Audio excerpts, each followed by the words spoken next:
అపరా ప్రకృతి అని పేరు పెట్టండి, వ్యక్తం అని పేరు పెట్టండి, ప్రపంచం అని పెట్టండి, నానాత్వం అని పెట్టండి, ఏదైనా అది తప్పు తెలివితో కూడుకున్న అన్యథాగ్రహణం.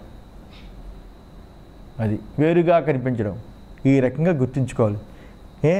ప్రస్తుతానికి సాంఖ్యులు చెప్పే 24 తత్వాలు మొత్తానికి వచ్చేద్దాం నెక్స్ట్ శ్లోకానికి.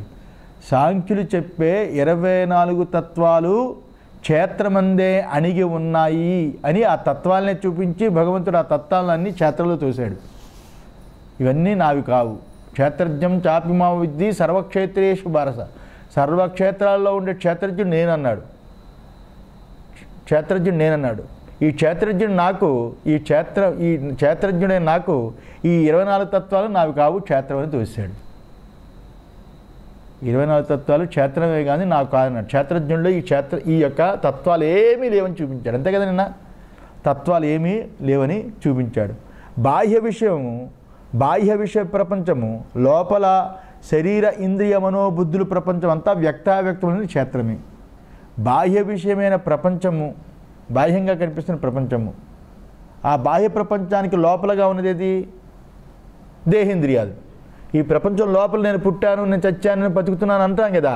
ఈ ప్రపంచం ఎప్పుడో పుట్టింది, ఆ ప్రపంచంలో నేను పుట్టానంటాడు కదా. ఈ లోపల ప్రపంచం శరీరం, బయట ప్రపంచం ఏమో బాహ్య ప్రపంచం. ఈ రెండు ఏవైతే ఉన్నాయో అదంతా వ్యక్తావ్యక్తములనే క్షేత్రమే. ఈ వ్యక్తమైన స్థూలమైన శరీరం కంటే ప్రపంచం ఇంకా సూక్ష్మం కదా.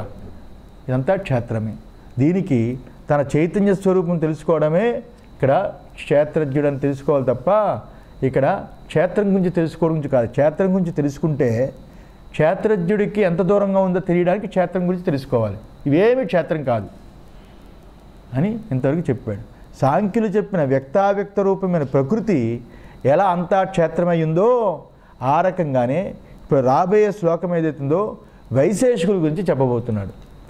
సాంఖ్యులు చెప్పిన వ్యక్తావ్యక్త రూపమైన ప్రకృతి అంతా క్షేత్రమై ఉంది. ఆ రకంగా వైశేషికులు ఏదైతే ఆత్మకి గుణాలని కల్పించిన ఇచ్ఛ, ద్వేషము ఏవైతే ఉన్నాయో, సుఖము, దుఃఖము, ఇవన్నీ క్షేత్రమే అని అవి కూడా చెప్తున్నాడు. ఆపురా.